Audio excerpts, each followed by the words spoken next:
안녕하세요. 앱 인벤터 수업을 시작하도록 하겠습니다.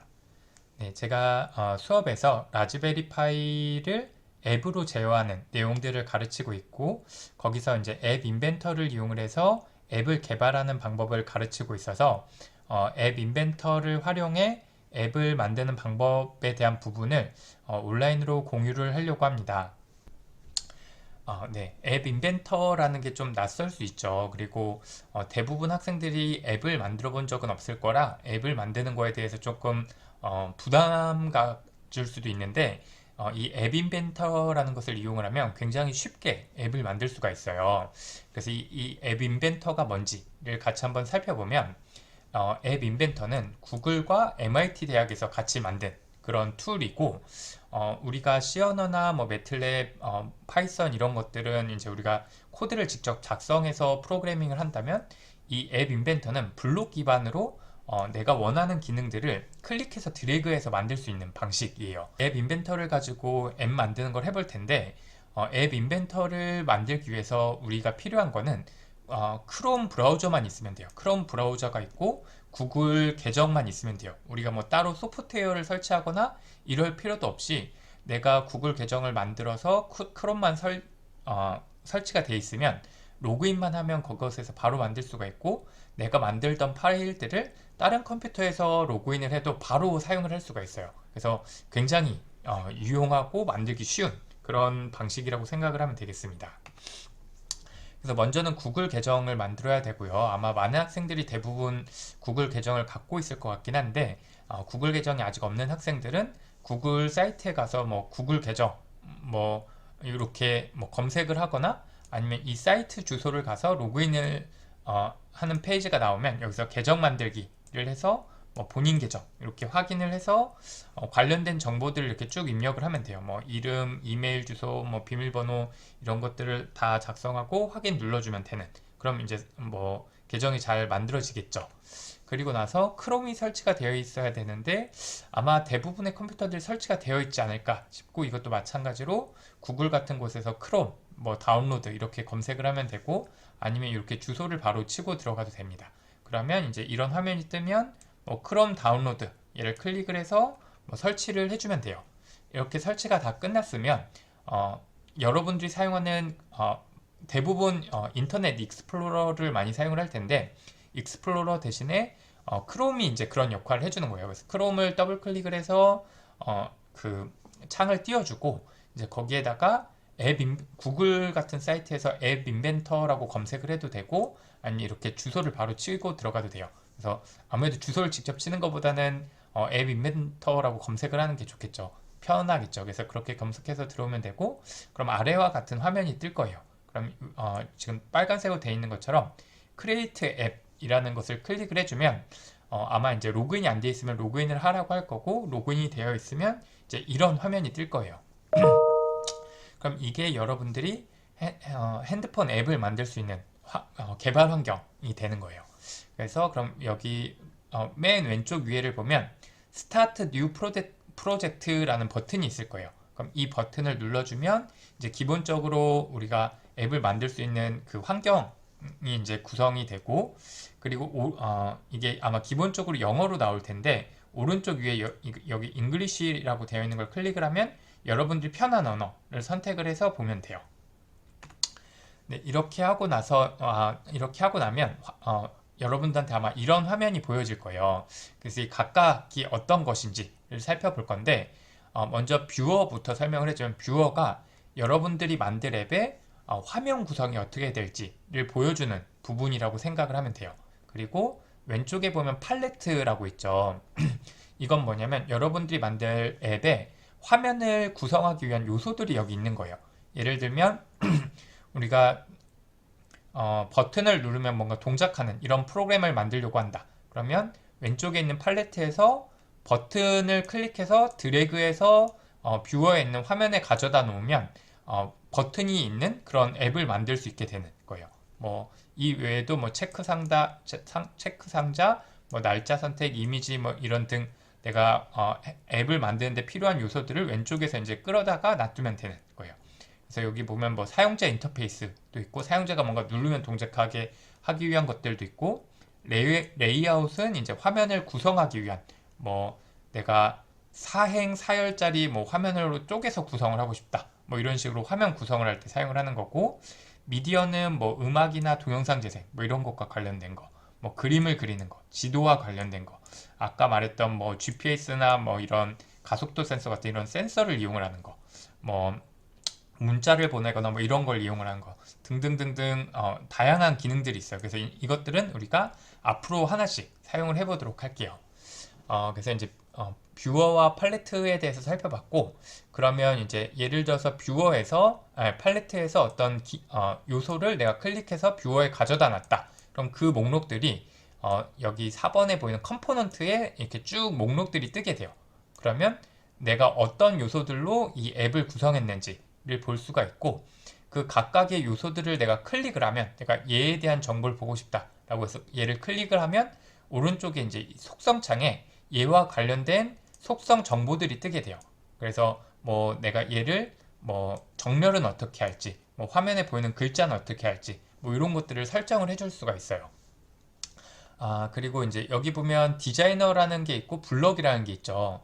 그래서 이 디자이너를 클릭을 하면 현재 보이는 이런 창이 보이는 거고, 블럭이라는 걸 클릭을 하면 이제 여기 보여지는 화면 자체가 바뀌어요. 그러면서 이 각각 내가 화면에 구성한 요소들이 어떻게 동작할지를 프로그래밍하는 그런 화면으로 넘어가게 돼요. 그래서 이 부분은 제가 뒤에서 다시 한번 설명을 해줄게요. 그래서 이렇게 하고 나서 내가 프로그램을 다 만들었다, 앱을 다 만들었다 라고 하면 여기 보이는 이 빌드라는 버튼을 눌러서 이 내가 만든 앱으로 직접 만드는, 진짜로 이제 앱을 생성하는 그런 과정을 거치게 돼요. 이런 것들도 뒤에서 한번 실습을 해보도록 하겠습니다. 이번에는 이 블록이라는 버튼을 눌러서 프로그래밍 코딩하는 거에 대해서 설명을 하도록 하겠습니다. 네, 그래서 이 블록이라는 버튼을 누르게 되면 이런 화면이 보여질 거예요. 그래서 여기가 이제 우리가 프로그램이 어떻게 동작할지를 프로그래밍 해주는 부분이에요. 그래서 여러분들이 제가 앞에서 설명했던 것처럼 직접 프로그램을 키보드로 프로그램을 작성을 하는 것이 아니라 왼쪽에 있는 블록들에서 내가 원하는 기능들을 클릭해서 드래그해서 오른쪽에 놔둠으로써 우리가 프로그래밍을 할 수가 있어요. 이 처음 해보는 학생들은 꽤 신기할 거예요. 저도 이거 처음 썼을 때 이렇게도 프로그래밍을 할 수가 있구나 생각을 할 수 있을 텐데, 또 어릴 때 블록 코딩을 해본 학생들은 또 익숙할 수 있을 것 같아요. 그래서 그걸 같이 한번 살펴볼 예정이고, 여기 보면 이제 공통 블록이라는 게 있고, 그래서 다양한 뭐 제어와 관련된 거, 논리와 관련된 거, 뭐 수학 텍스트, 뭐 이런 다양한 것들이 공통적으로 사용되는 게 있어서 얘네 각각을 클릭해 보면 이제 관련된 리스트들이 뜰 거고, 거기서 내가 원하는 기능을 클릭해서 드래그해서 이렇게 놔두면 되는 거고, 이때 내가 앞에서 내가 어떤 요소들을 이렇게 앱에다가 추가를 했다라고 하면 그것과 관련된 목록들도 여기 뜨게 될 거예요. 그럼 그거를 클릭을 하면 내가 그것을 프로그래밍한 것과 관련된 것들이 뜰 거라, 또 거기서 내가 원하는 애를 클릭해서 드래그해서 놔둠으로써 프로그래밍을 할 수가 있어요. 이거는 이제 우리가 뒤에서 같이 프로그래밍을 해보면서 한번 배워보도록 할게요. 네, 그래서 이번에는 아주 간단한 프로그램을 먼저 만들어 보려고 해요. 그래서 뭐를 할 거냐? 화면에 버튼을 하나 만들고 그 버튼을 누르면 안녕하세요 라고 말을 하는 그런 앱을 만들어 보려고 해요. 그래서 먼저는 왼쪽에 보이는 사용자 인터페이스에서 버튼을 클릭해서 드래그해서 이제 화면에 놔둬주고, 그리고 미디어 창에 보면 음성 변환이라는 버튼이 있을 거예요. 그래서 얘를 클릭해서 얘도 이렇게 드래그해서 이렇게 뷰어 화면에 배치를 해주세요. 이렇게 해주고 나면 이 앞에서 그 사용자 인터페이스에 있던 버튼을 클릭해서 놔두면 이런 애가 생겼을 거예요. 그리고 음성 변환 컴포넌트는 이렇게 클릭해서 여기에 놔두면 화면에 보이진 않지만 아래쪽에 보면 음성 변환 1이라는 컴포넌트가 보이는 걸 볼 수가 있어요. 그래서 얘는 우리가 만든 앱의 화면으로 보이진 않지만 기능으로 동작을 하는 것이라고 생각을 하면 되겠습니다. 그러면 지금 이 버튼을 누르면 안녕하세요 라고 말을 했으면 좋겠어요. 근데 버튼 1에 텍스트라고 적혀 있는 게 별로 안 예쁘죠. 그래서 이것을 버튼이라는 이름으로 이제 여기에 뜨게끔 해주려고 해요. 그럼 이걸 어떻게 하면 되느냐? 지금 이 버튼을 클릭하고 나서 여기에 보면 우리 앱에 구성이 되어져 있는 요소들을 이렇게 볼 수가 있어요. 버튼 1, 그 다음에 음성 변환 1. 그래서 얘가 버튼 1이고 얘가 음성 변환 1이죠. 그래서 이 상태에서 버튼 1을 먼저 클릭을 해주세요.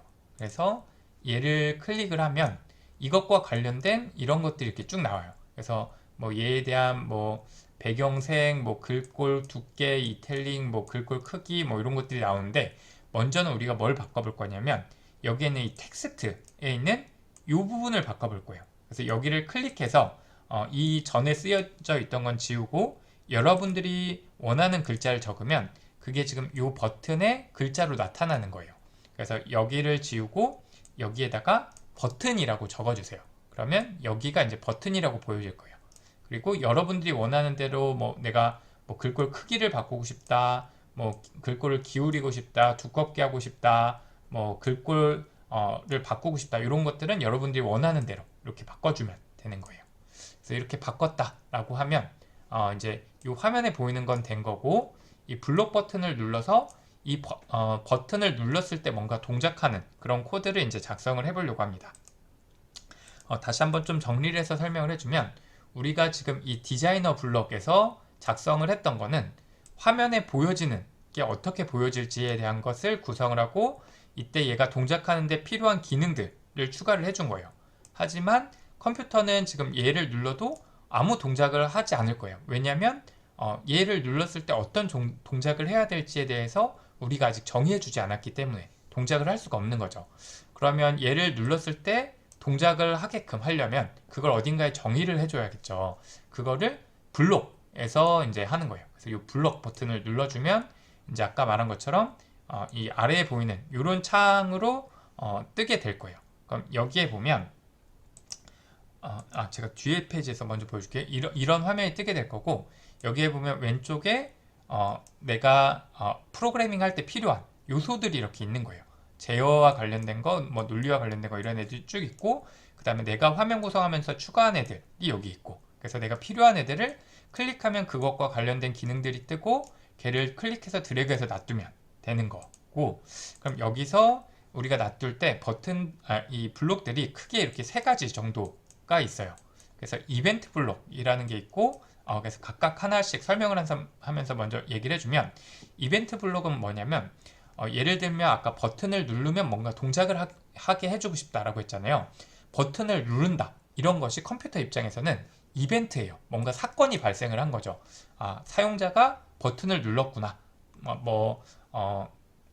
아니면 내가 타이머를 맞춰놨다. 뭐 1분이 지나면 동작하게끔 해주고 싶다. 그럼 1분이 지났을 때 동작을 하게끔 하는 그 사건이 이벤트가 되는 거예요.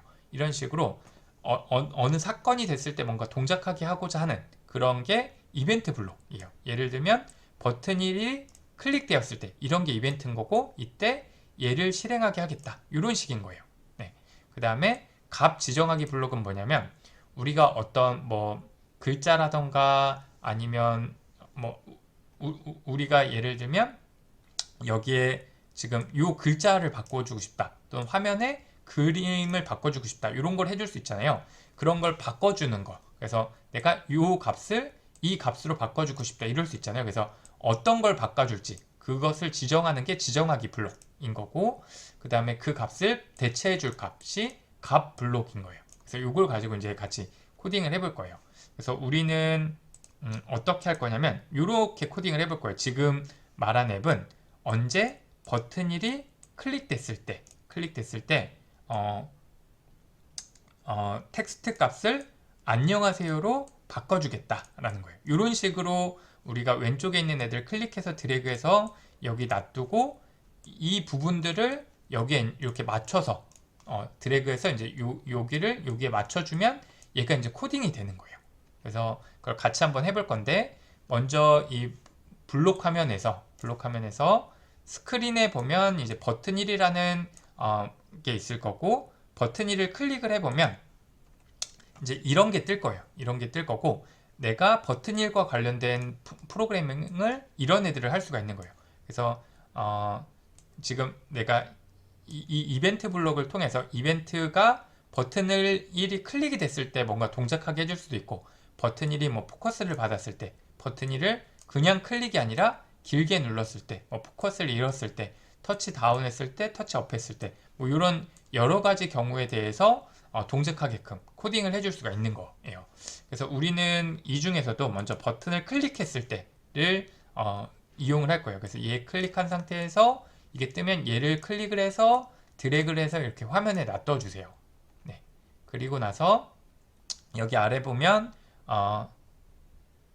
여기 음성 변환 1이라는 게 있죠. 그래서 얘를 클릭해 보면 또 얘와 관련된 기능들이 뜨는데 그 중에서 호출하기 음성 변환 잠시만요. 한번 지우고 설명해 주면 음성 변환 1을 선택한 다음에 이 호출 말하기 메시지 얘를 클릭해서 또 드래그해서 화면에 놔둬 주세요. 그래서 그리고 나서 공통 블록에 있는 텍스트를 클릭해서 지금 얘를 클릭을 해서 드래그해서 또 이렇게 놔둬 주세요. 그래서 아까 세 가지를 가져왔는데 거기에다가 오른쪽에 보이는 것처럼 이렇게 연결해 주세요. 클릭해서 해당하는 위치에 가져다 놔두면 얘가 이렇게 자동으로 이렇게 맞춰지게 될 거예요. 그리고 나서 이 텍스트 블록에다가 여기 쓰여질 글씨를 안녕하세요 라고 해주세요. 네, 그럼 얘가 어떻게 동작을 하는 거냐, 우리가 앞에서 디자이너 블록에서 만들었던 버튼 1이 클릭이 되면 안녕하세요 라는 메시지를 음성으로 변환을 해서 말을 해주게끔 되는 거예요. 그렇게 우리가 코딩을 해준 거예요. 당연히 여기에다 다른 글자를 써주면 버튼을 눌렀을 때 그 말을 음성으로 변환을 해서 말을 해주게 되는 거예요. 네, 굉장히 간단하죠. 이렇게 해서 우리가 이미 버튼을 눌렀을 때 내가 미리 지정을 해놓은 글자를 말을 하는 이런 앱을 만들어 본 거예요. 그럼 이 앱을 실제로 이제 앱으로 생성을 해서 다운받아서 내 핸드폰에서 실행하는 거를 한번 해볼게요. 이걸 어떻게 하느냐? 그럼 이번에는 맨 왼쪽 위에 보면 이렇게 빌드라는 버튼이 있을 거예요. 그래서 빌드를 누르면 이렇게 창이 뜰 거고 여기서 앱 APK용 QR코드 제공 요거를 클릭을 해주세요. 그러면 이게 이제 진행바가 이렇게 쭉 진행이 될 거예요. 아마 시간이 좀 걸릴 거예요. 몇십 초에서 뭐 몇 분 정도 걸릴 거고 이게 다 제작이 되고 나면 화면에 이런 QR코드가 생성이 될 거예요. 그럼 여러분들이 핸드폰의 카메라 앱을 켜서 이 QR코드를 찍으면 그 다운받을 수 있는 링크가 화면에 뜰 거예요. 그래서 걔를 클릭하면 이제 이 우리가 만든 앱이 다운로드가 되어질 거고, 그러면 이 앱을 우리가 설치를 하는 걸 해볼 거예요. 그러면 여러분들 그 앱 중에 내 파일이라는 앱이 있죠. 그래서 내 파일을 클릭하면 이런 창이 뜰 거고, 그럼 그 내 파일 중에 내장 메모리를 클릭을 해주세요.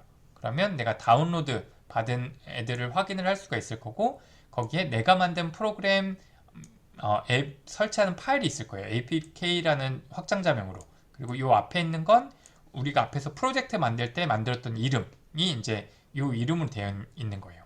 그럼 이제 설치하시겠습니까? 뜨면 이제 설치를 해주면 되고, 이게 여러분들이 이제 그 앱을 만든 거라 이게 그 설치를 하려고 하면 그 누가 만들었는지 확인이 안 돼서 뭐 이거 진짜 설치를 하겠냐, 뭐 조심해라, 뭐 이런 주의 메시지가 뜰 거예요. 근데 여러분들이 만든 거니까 당연히 안심하고 설치를 해도 되겠죠. 그래서 진짜 설치하시겠습니까? 뭐 이런 거 뜨면 무시하고 그냥 계속 설치해주면 돼요.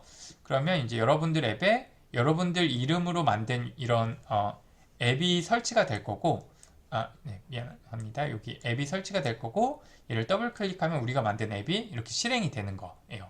그래서 우리가 좀 전에 만들었던 앱을 그 실행을 해보면 버튼이 생길 거고, 버튼을 클릭해보면 이제 안녕하세요 라는 말을 하는 이런 앱이 되게 되는 것입니다.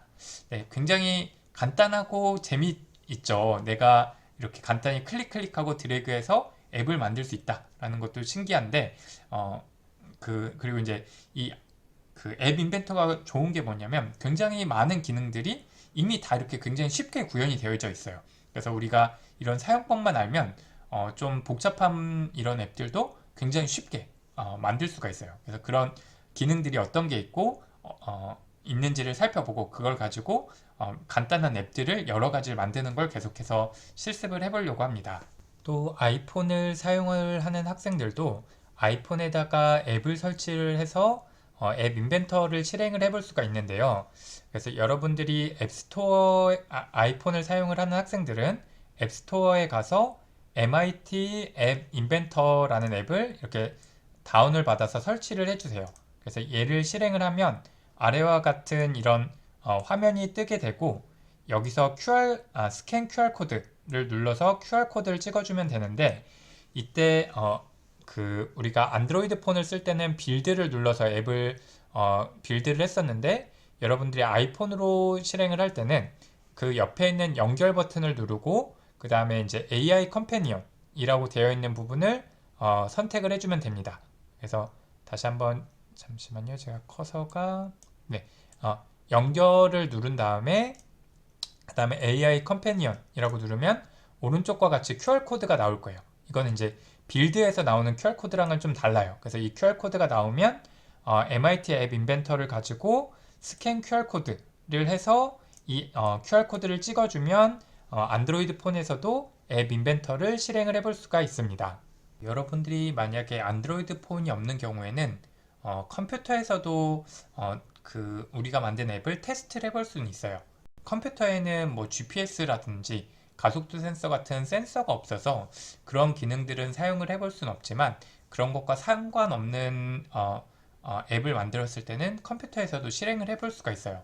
그래서 이제 그걸 같이 한번 해볼 거고 AI 스타터라는 에뮬레이터를 설치를 해서 그걸 가지고 이제 테스트를 해볼 수가 있는데 그래서 여러분들이 지금 이 사이트에 들어가면 지금 이런 창이 뜰 거예요. 이런 창이 뜰 거고 여기에 이제 다운로드 더 인스톨러 얘를 클릭을 해주면 이제 창이 뜨면 이제 AI 스타터를 다운받아서 설치 파일을 다운받아서 뭐 넥스트 아이 어그리 뭐 이렇게 계속 클릭해서 이제 설치를 해주면 돼요. 이렇게 다 설치가 끝나고 나면 바탕화면에 이제 AI 스타터라는 프로그램이 깔렸을 거예요. 그래서 얘를 더블 클릭하면 이렇게 이제 창이 뜨게 되고 이제 좀 시간이 이 창이 떠 있게 될 거고 그리고 나서 여러분들이 앱 인벤터로 앱을 만들고 나서 다 만들고 나서 연결 누르면 이런 창이 뜰 거고 여기서 에뮬레이터를 클릭을 하면 이런 화면이 이제 컴퓨터에 실행이 될 거예요. 그러면 내가 얘를 이제 열어가지고 우리가 만든 앱을 더블 클릭을 하면 그 앱을 이렇게 컴퓨터 상에서 테스트를 해볼 수가 있는 거예요. 우리가 버튼을 클릭하면 안녕하세요라고 말하는 아주 간단한 앱을 만들어 봤죠. 그래서 이거는 이제 앱 인벤터를 통해서 앱을 만드는 그 개념을 익히기 위해서 아주 간단한 단순한 앱을 한번 만들어 본 거고 이제 앞으로 점점 조금 더 다양한 앱들을 만들기 위해서는 앱 인벤터를 만드는 데 필요한 좀 기본적인 기초 문법들을 이해하는 게 필요해요. 그래서 이번에는 변수에 대해서 배워볼 예정이고 변수를 이용을 한 프로그래밍을 하는 걸 해보려고 해요. 그래서 여러분들이 이미 이제 프로그래밍에 익숙해서 변수라는 게 뭔지는 잘 알고 있을 거라고 생각을 해요.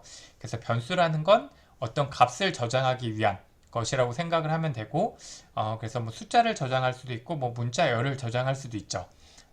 그래서 우리가 이제 그 변수를 만들고 값을 바꾸는 이런 것들을 해볼 건데 지금부터 설명하는 내용은 이제 블록 부분에서 있는 것을 설명을 하는 내용이고 블록에 보면 공통 블록 중에 변수라는 그 블록이 있어요. 그래서 얘를 클릭을 해보면 이런 창이 떠요. 그래서 여러분들이 전역 변수와 지역 변수도 잘 알고 있을 거라고 생각하는데 전역 변수는 모든 영역에서 사용할 수 있는 변수인 거고 지역 변수는 특정 영역에서만 사용할 수 있는 걸 우리가 지역 변수라고 하죠. 그래서 내가 전역 변수를 만들지 지역 변수를 만들지에 따라서 이 해당하는 블록을 클릭해서 이제 드래그해서 놔둬주면 되겠죠. 그래서 전역 변수를 만들 때는 얘를 뭐 지역 변수를 만들 때는 얘를 이런 식으로 원하는 애를 클릭해서 드래그해서 놔둬주면 되는 거예요. 이때 그 변수는 앞에서 얘기한 것처럼 숫자를 저장을 할 수도 있고 문자를 저장할 수도 있어요. 또 불린형이라고 해서 참인지 거짓인지를 나타내는 이런 논리 값을 저장을 할 수도 있어요. 그래서 예를 들면 이런 식으로 코딩을 해줄 수가 있는 거예요. 앞에서 봤던 이 변수 블럭에서 여기서 전역 변수 만들기를 이용을 해서 이런 블록을 클릭을 해놓고 내가 이 전역 변수를 0으로 초기화해주고 싶다. 그럼 이 앞에서 봤던 것 중에 수학에 보면 이런 블록이 있을 거고 얘를 클릭해서 드래그해서 이렇게 놔둬주고 여기에 0이라고 써주면 이제 0으로 초기화가 되는 거예요. 그 다음에 내가 변수명 이름은 여기에 이렇게 작성을 해주면 되는 거예요.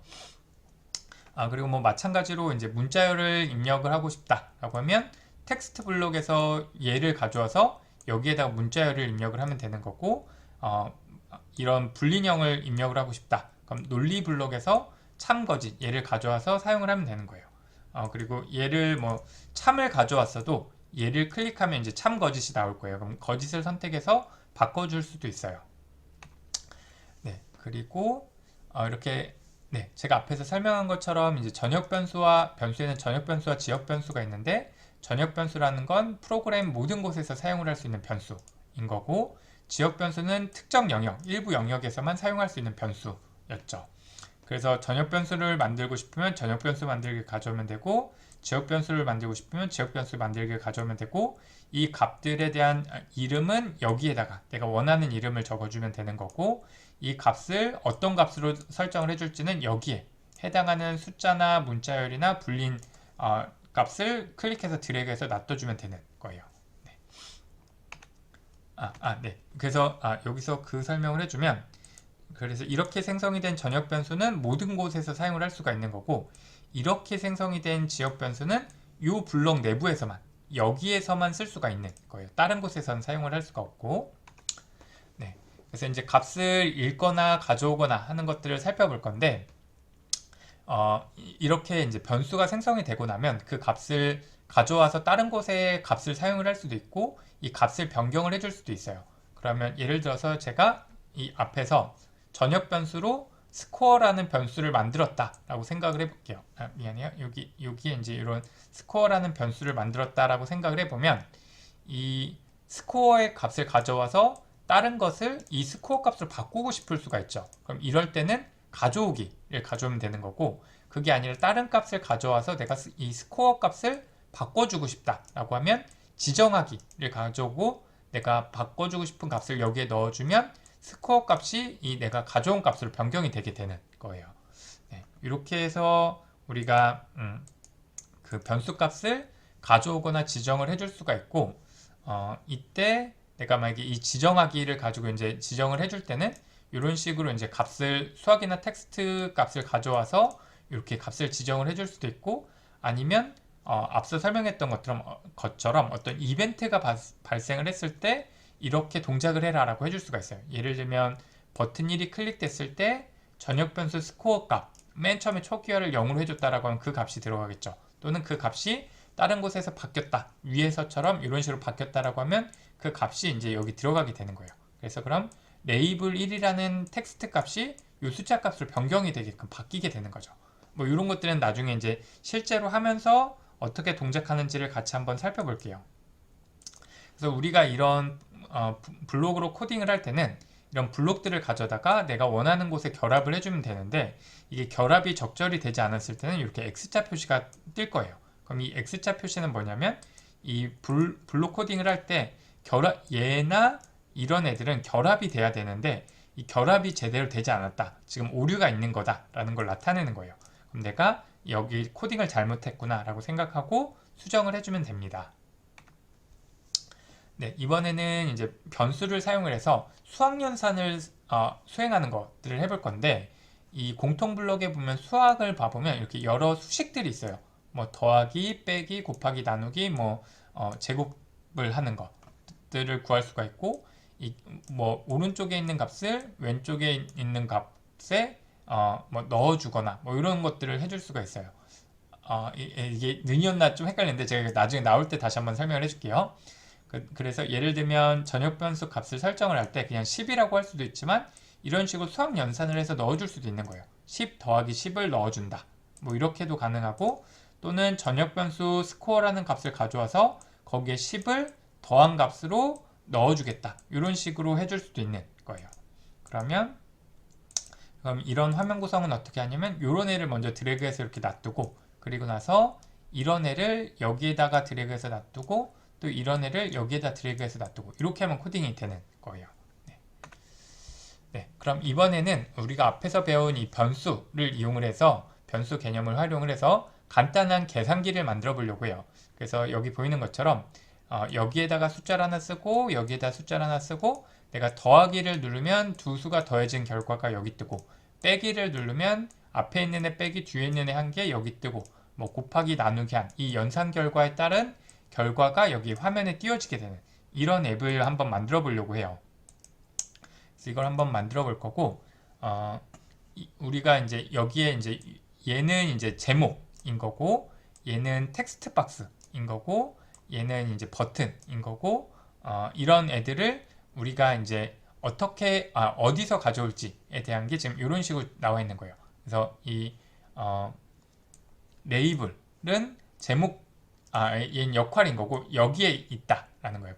팔레트의 사용자 인터페이스에 보면 레이블도 있고 텍스트 박스도 있고 팔레트의 레이아웃을 보면 뭐 수평 배치 이런 게 있다. 그래서 여기서 가져와서 클릭을 하면 된다라는 거예요. 이거는 이제 실제로 해보면서 한번 설명을 해줄게요.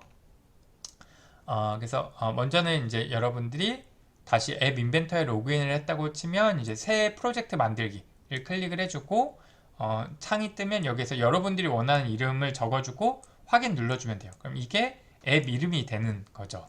네, 그러면 이제 왼쪽에 보면 사용자 인터페이스가 있죠. 여기서 레이블을 클릭을 해서 이렇게 화면에 가져다 놔주고 텍스트 박스를 클릭해서 이렇게 가져다 놔주세요. 이때 이 레이블이라는 건 사용자한테 보여지기 위한 글씨를 말하는 거고 텍스트 박스라는 건 사용자가 뭔가 글씨를 입력할 수 있는 공간이라고 생각을 하면 되겠어요. 그리고 나서 여러분들이 이 오른쪽에 보면 속성이라는 게 있었죠. 그래서 내가 스크린 1을 선택한 상태에서 속성을 봐보면 이 제목이라는 게 있을 거예요. 그래서 이 제목에 여기에 글씨를 내가 계산기라고 쓴다 라고 하면 이 앱이 실행될 때 이 화면에 계산기라고 출력이 되는 거예요. 이렇게. 네, 그래서 여러분이 스크린에 대한 속성에서 제목을 계산기로 바꿔주시고 그리고 나서 앞에서 여기까지 우리가 가져다 놨었죠. 레이블 가져다 놓고 텍스트 박스 2개 가져다 놓고 했었고 이번에는 버튼을 이렇게 4개 가져다 놔주세요. 4개 가져다 놓고 우리가 앞에서는 이 버튼이 이렇게 가로로 배치가 됐었거든요. 그건 어떻게 하냐면 이 팔레트에서 레이아웃을 보면 그런 배치를 어떻게 할지를 결정하기 위한 것들이 있는 거예요. 그래서 내가 이렇게 수평으로 배치를 하고 싶다. 그럼 수평 배치를 클릭해서 드래그해서 놔두면 되는 거고 뭐 세로 배치를 하고 싶다. 그럼 이런 식으로 또는 내가 뭐 2x2 이런 여기 하나 뭐 이런 식으로 배치를 하고 싶다. 그러면 뭐 표형식 배치 이런 애들을 클릭해서 놔두면 되는 거예요. 그래서 이렇게 클릭해서 수평 배치를 여기 이렇게 놔둬주고 그리고 나서 수평 배치를 얘를 이제 클릭을 하면 얘와 관련된 속성이 뜬다고 했죠. 이때 너비를 부모 요소에 맞추기로 해주세요. 이게 무슨 말이냐면 여러분들 핸드폰마다 화면 비율이나 이런 게 다 다르죠. 근데 이때 얘가 부모 요소에 맞추기라는 건 그러니까 핸드폰의 크기에 맞춰서 넓이를 설정을 하겠다라는 의미인 거예요. 그래서 너비를 부모 요소에 맞추기로 선택을 해주세요. 그리고 나서 네. 그러면 여기 이 버튼들이 이 아래에 있었는데 얘를 클릭을 해서 드래그해서 이렇게 위로 올려놔주세요. 그 수평 배치 공간 안에다가 나머지 애들도 마찬가지로 얘네들 클릭해서 수평 배치 공간에다 이렇게 드래그를 해주세요. 4개 다. 그러면 이런 화면이 될 거고 이때 얘네들에 대한 크기도 우리가 맞춰줘야 돼요. 그래서 네, 그래서 얘를 클릭한 상태로 부모 요소 맞추기로 이 4개 다 부모 요소 맞추기로 바꿔주세요. 그리고 각각에 대한 텍스트를 얘는 더하기, 빼기, 곱하기, 나누기로 이렇게 설정을 해주세요. 네, 그래서 이렇게 설정을 하고 나서 이제 여기 아래에 있는 부분 텍스트 박스 3은 활성화를 비활성화로 해주세요. 이게 사실 레이블로 해도 되는데 우리는 이제 텍스트 박스로 이제 이 화면을 구성을 할 건데 그러면 원래 텍스트 박스는 사용자한테 입력을 받는 용도라고 입력을 받을 수 있다고 했잖아요. 근데 우리가 지금 만들 프로그램에서는 결과를 출력하기 위한 용도니까 얘가 사용자로부터 입력을 받을 수 없도록 하기 위해서 이 텍스트 박스 3에 대한 활성화를 이제 꺼주려고 하는 거예요. 그래서 여러분들이 이 활성화 이 부분을 이렇게 체크를 해서 이제 없애주세요. 네, 그리고 나서 레이블 1, 얘에 대한 속성을 이렇게 바꿔주세요.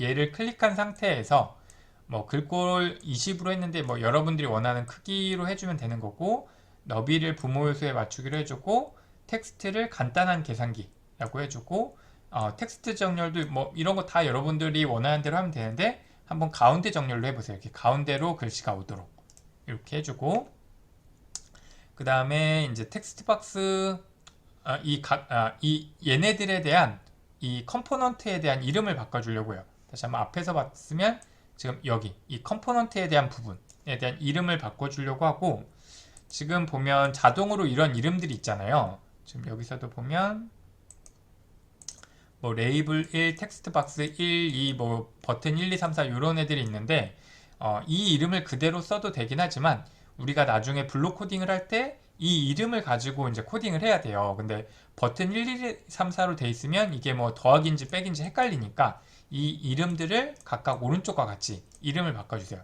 더블 클릭해서 이제 이름을 얘에 대한 속성에서 이름을 바꿔주면 되는 거예요. 그래서 이렇게 이름을 바꿔주고, 그리고 이렇게 이름을 바꿔줬으면 지금 요 앞에서 봤던 화면에서 블록이 어디냐?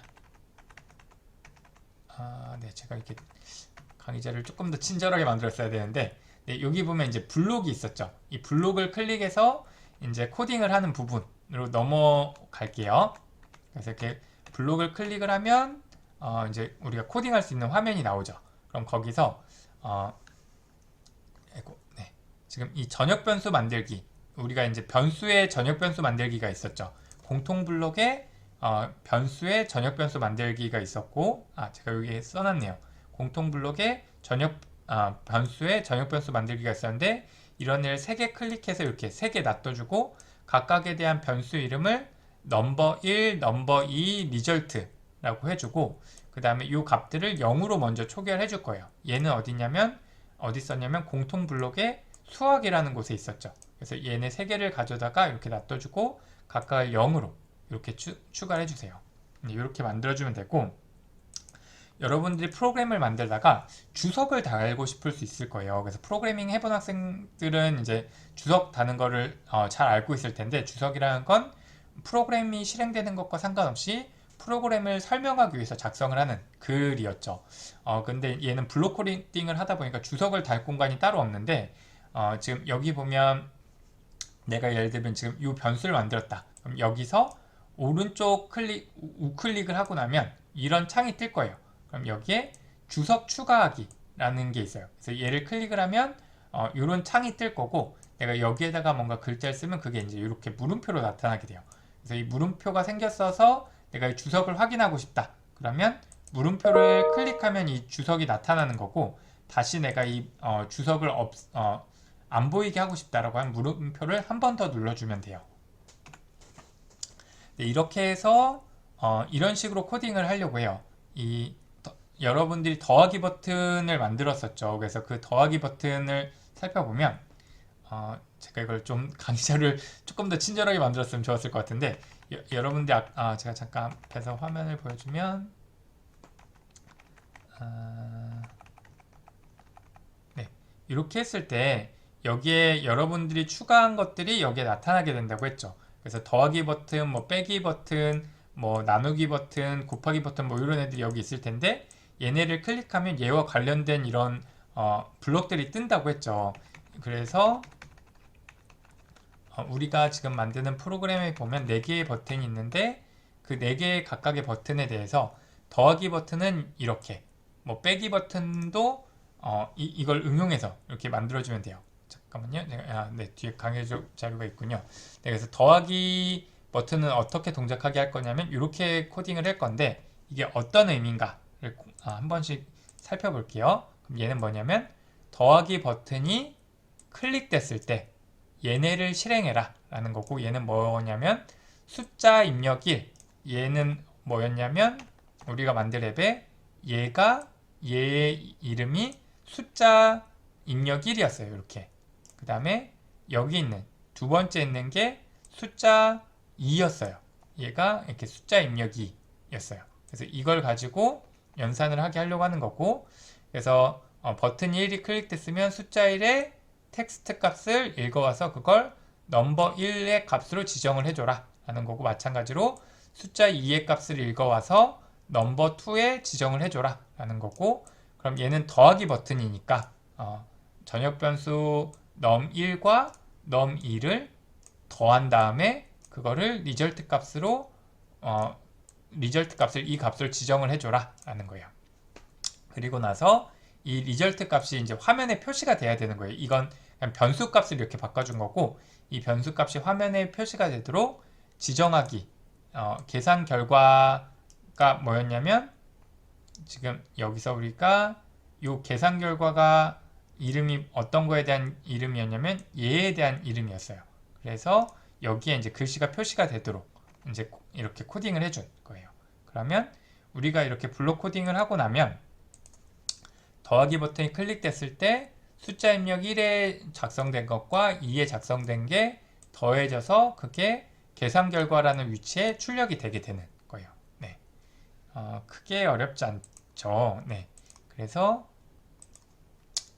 지금 얘네가 어디에 있는가 그거가 좀 헷갈릴 텐데, 지금 얘는 더하기 버튼을 클릭해보면 거기에 있는 애이고, 그 다음에 얘는 변수니까 공통 블럭의 변수에서 가져오면 되고, 얘네는 얘네는 그 변수에서 가져오면 돼요. 지금 이 색깔이 같은 애들은 같은 곳에서 가져온 거라고 생각을 하면 돼요. 그 다음에 지금 이 파란색은 수학에서 가져오면 되는 거고, 네, 이렇게 해서 가져와서 지정을 해주면 되고, 빼기,